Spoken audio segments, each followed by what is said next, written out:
ఇక టైలరింగ్ నేర్చుకున్నా మేడం. నా కాళ్ళ మీద నేను బతున్నాను. అప్పటి వరకు అమ్మ వాళ్ళ ఇంట్లో ఉన్నా. ఇక నాకు బతికే సోమైతే నాకు నేనేదో నా పిల్లలకి పెంచుకుంటా అనేసి అప్పుడు నాకు పని దొరికింది మేడం. ఇంకా పని చేసుకుంటున్నా కదా, ఇదే పని నా భర్త దగ్గర చేసుకుంటా. ఇక్కడ రమ్మంటే వస్తలేడు.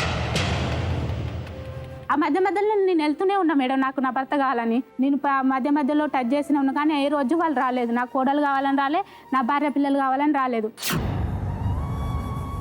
ఇంకా సరే నాకు పని దొరికింది, ఇదే పని అక్కడ చేసుకుంటా, భర్త దగ్గర ఉంటే విలువ ఉంటుంది అనేసి నేను మళ్ళీ వెళ్ళినా మేడం.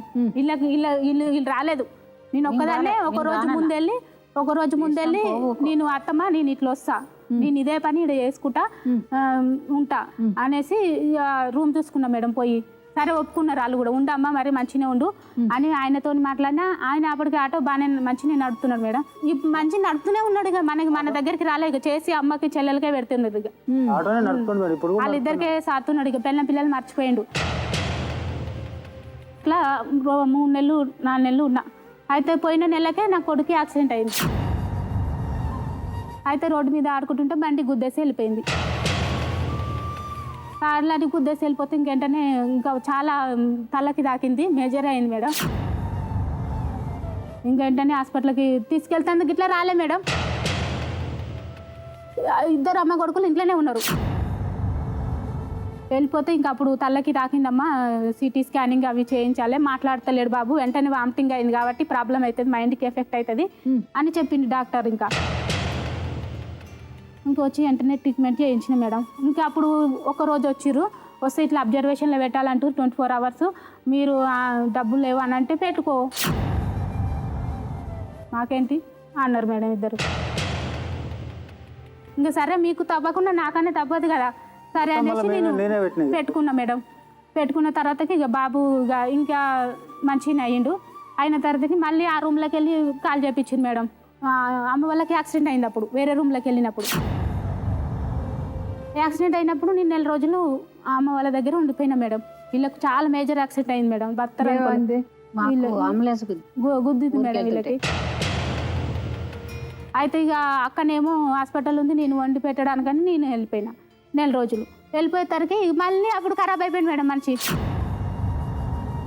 ఇంకా ఖరాబ్ అయిపోయి సిగరెట్లు మొత్తం రూమ్ నిండా సిగరెట్లు కంపు చేసేసిందంట. ఓనర్ వాళ్ళు నాకు ఫోన్ చేసి వెంటనే కాల్ చేయాలమ్మా మీరు, మొత్తం మా ఇల్లు అంతా గలీజ్ అవుతుంది అని అంటే సరే అని మళ్ళీ వచ్చి ఇంకో రూమ్లో పెట్టుకున్నా మేడం. అట్లయినా సరే నేనేమనుకున్నా, చచ్చినా బతికినా నేను ఇటే ఉంటా కానీ మీ దగ్గరికి రానని వీళ్ళతో ఛాలెంజ్ చేసి వచ్చిన మేడం. నేను ఆ రూమ్లో మా పాప ట్యూషన్కి పంపించిన మేడం. ట్యూషన్ పంపించి వచ్చింది, ఇంకా ఆ రోజు కూడా తాగేసి వచ్చిండు. పంపించి వచ్చింది పాప, వచ్చింది రాగానే మంచం మీద వేసి ఇక కొట్టేస్తుండు. అదే ఇక నైట్ అయింది, ఇక తాగేసి వచ్చింది, కొట్టింది. ఇక తాగి కొట్టడమే, తాగితే ఏమి కనబడదు కళ్ళకి ఆయనకి. ఇక పాపని కొట్టింది మేడం. పాపని కొడితే నేను ఎదురు వెళ్తే నేను ఇట్లా మిషన్ కుట్టుకుంటా, నా మిషన్ మీదకి వెళ్ళి ఇట్లా తన్నేసిండు. తన్నగానే నేను కింద పడిపోయినా. పడగానే నన్ను కూడా చెంప మీదకి వెళ్ళి అడిట్టు కొట్టేసిండు. అలాగ మళ్ళీ బ్యాక్ వచ్చావు చూడు. కాదు, ఆ అమ్మాయి చూసుకుంటాను అంటుంది, నువ్వు మాట్లాడటం చాలా తప్పు. అమ్మాయి నేను బాగా చూసుకుంటాను అనేటప్పుడు నువ్వు ఎందుకు విన్నవు? ఎందుకంటున్నావు ఆ మాట? ఏం బాధ పెడతా నేను? ఏం బాధ పెడుతుంది? పిల్లని జాతున్నా అంటది. అలా కాదు, ఇప్పుడు నీకు ట్రీట్మెంట్ నాకు ఇష్టం ఉండదు. పిల్లల్ని జాతున్నా, నేనే పని చేసుకుంటున్నా అంటే నాకు మైండ్. నేను ఊరికేనే ఏమన్నాను అట్లా, నువ్వు తాగి ఏదైనా ఇష్యూ చేస్తేనే అప్పుడు అంటాను. నేను ఊరికేనే అన్నాను అట్లా, జాతున్నా అనేసి ప్రౌడ్గా నేనేం చేయాలని చెప్పాను. నా బాధ్యత అది, నేను జాతున్నాను. నువ్వు తండ్రిగా నీ బాధ్యత వదిలేసినావు, తల్లిగా నేను కూడా వదిలేస్తా. ఎక్కడ వెళ్ళిపోవాలి అప్పుడు? ఇప్పుడు 10 సంవత్సరాల నుంచి ఎట్లా పెరిగే వాళ్ళు? నువ్వు అంటావు మళ్ళీ మమ్మనైనా చూస్తారా? మమ్మనైనా ఏం చూడలే నాకు. నా కళ్ళ మీద నేను నిలబడ్డా. ఇప్పుడు నాకు చెప్పడానికి మాటలు గిట్లా రావు, అన్ని కష్టాలు గిట్ట పడ్డా, ఎంతో ఏడ్చుకున్నా, ఎంతో ఒంటరిగా ఒక్కదాన్ని ఉన్నప్పుడు ఎంతో ఏడ్చుకున్నా, ఎంతో బాధపడ్డా. నాకు ఇప్పుడు ఆ బాధలు ఏడవడానికి నాకు ఏడుపు కూడా రావట్లేదు. ఎన్ని బాధలు పడ్డా వాళ్ళు ఇంత పిల్లలకి, చిన్న పిల్లలు అంటే ఒక గాజు ముక్కతో సమాధానం సార్. అంత జాగ్రత్తగా పెంచుకుంటూ వచ్చిన. ఇప్పుడు వాళ్ళకి తను చాలా బాగా చదువుతుంది, క్లాస్ ఫస్ట్ వస్తుంది అమ్మాయి. అంతా నేను ట్యూషన్ చెప్పించుకుంటూ, నేను చదువులో ఏ లోపం చేయలేదు సార్. చదువు నా పిల్లలు నేను సంపాదించిన ఆస్తి అంటూ వాళ్ళకి చదువు ఇవ్వాలి. నేను సంవత్సరానికి 30,000 ఫీజు కట్టుకుంటాను, ట్యూషన్ చెప్పించుకుంటాను. ఎట్లా నాకు ఎందుకు చెప్పించుకున్న వాళ్ళకి కడ్డాను కాబట్టి వాళ్ళ బాధ్యత వాళ్ళని ఒక వృద్ధిలోకి తీసుకురావాలనేసి నాది ఒక తాపత్రయం. అంతే. ఏడొద్దు దా. ఎందుకు ఏడుస్తావు? ఏడొద్దు. నీ నాన్న దగ్గర కూర్చో పాపా. అలాగా అనకూడదు. మీ అమ్మకు నాన్న కావాలంటే నీకు కావాలి. దా కూర్చో. పిలవండి, మీ అమ్మాయిని పిలవండి. లాలిజో లాలిజో నీ తండ్రి లాలేది, భూమిలా ఒక వింతగా నీ గొంతే వింటుంది. హో తండ్రైన తల్లిగా మారే నీ కావ్యం, ఓ ఈ చిలిపి నవ్వుల గమనం సుధా ప్లావ్యం. మీ నాన్నని బాగా చూసుకుంటావా? ఆయనకు ఒళ్ళు బాగాలేకపోతే కూడా నువ్వే మెడిసిన్ అప్పుడప్పుడు బాగా చక్కగా చూసుకోవాలి. నువ్వు మంచి స్టూడెంట్ కదా, మంచి స్టూడెంట్ అయ్యేటప్పుడు నువ్వు బాగా చూసుకోవాలి నాన్నని. ఆయన ఏదైనా అంటే కూడా నీకు చిన్న ఒక బ్రదర్ లాగా చూసుకో. ఆయన చూసుకోండి. మాట్లాడండి, పాపతో మాట్లాడు. ఏడొద్దు అని చెప్పండి. ఏడవద్దు నాన్న అని చెప్పు. నోరు లేదు, మాట్లాడు. ఎందుకు మాట్లాడలేదు? మీ అన్నాడు.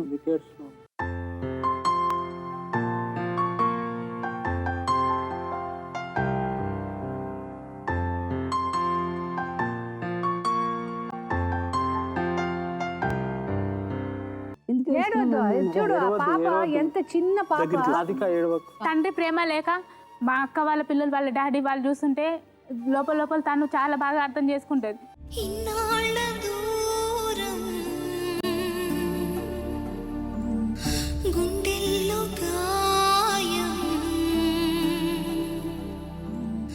అయ్యింది బంధం. ఏడ్చుకునేది ఆమె ఏడ్చుకుంటుంది. ఇప్పటికి చిన్న పిల్ల కానీ బాగా అర్థం చెప్పండి. చేసుకుంటుంది. నేను నీకు మంచి తండ్రిగా నువ్వు మంచి మనిషి, అందుకే నువ్వు చెప్పు నేను మంచి తండ్రిగా ఉంటానని. ఇప్పుడు తన పనికి వెళ్ళిపోతుంది, మీ వల్ల అవ్వలేదు, మీరు పనికి వెళ్ళలేదంటే కూడా ఆ పిల్లల్ని మీరు చూసుకోండి ఒక మంచి తండ్రిగా. ఇప్పుడు ఈ కాలంలో ఎంత చెడిపోయిన కాలం ఇది. బాగా చూసుకుంటారు. చూడు ఎంత ఏడుస్తుంది. చూడు నాన్న. బాబు వెళ్ళు, నాన్న దగ్గర వెళ్ళు నాన్న. నేను పని చేయమని అడగను. నాకు ఈ బాధ్యత జంగారెడ్డి పిలువు, ఆ రెంట్ బాబాని కట్టు, పిలువు, మడలో ఇది కూర్చోబెట్టుకో. కట్టు అది కట్టు అని కూడా అనను. మడలో వచ్చి నా దగ్గర దాపుగా పిల్లలకి మంచిగా ఉండు. కొంచెం వినండి ఆవిడ ఏం చెప్తారు. భార్యాభర్తలు విడిపోయినప్పుడు ఒక సెటిల్మెంట్ లాంటివి చేసుకుంటారు.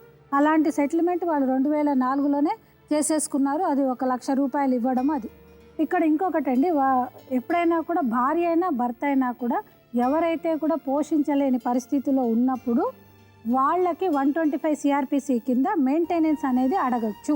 అంటే ప్రతిసారి కూడా మనం జనరల్గా ఏం చూస్తుంటామంటే కేవలం భార్య మాత్రమే భర్త మీద ఇలాంటి మెయింటెనెన్స్ కేసులు వేసి మెయింటెనెన్స్ అనేది తీసుకోవడం మాత్రం ప్రతిసారి మనం అదే వింటాం.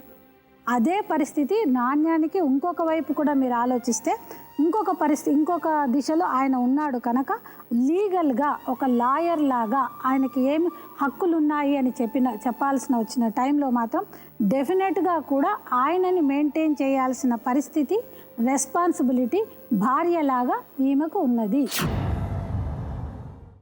కత్తితో పొడిచండి మేడం. ఏం లేదు మేడం, నాకు ప్రాణహాని ఉంది దగ్గర, అంతే. అవసరం లేదు.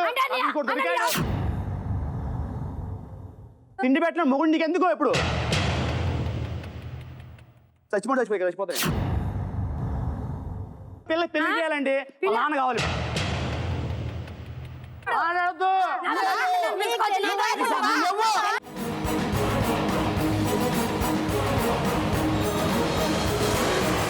నువ్వు మాట్లాడకూడదు. హస్బెండ్ అండ్ వైఫ్ మాట్లాడుతున్నారు, నువ్వేంటమ్మా మాట్లాడుతున్నావు? తప్పు చేశారు అంటే ఆ అమ్మాయిని మీరు చెప్పు తీసుకొని కొట్టాలి. పిల్లలకి భిక్ష వేస్తున్నావా? నువ్వు ఆట ఆడుతున్నావా? చంప మీద కొడతా నిన్ను అలా మాట్లాడితే. నీ కొడుకు నీ కూతురు జీవితం అంత 50,000 నీకు? వాళ్ళ కెపాసిటీ అంతేనా నీకు? సిగ్గుగా లేదు. అబ్బాయిని చూడలేదు, అమ్మాయిని చూడలేదు, ఇప్పుడేంటయ్యా నువ్వు పెంచుకోవడం? ఇక్కడ వచ్చి డ్రామాలు చేస్తున్నావు.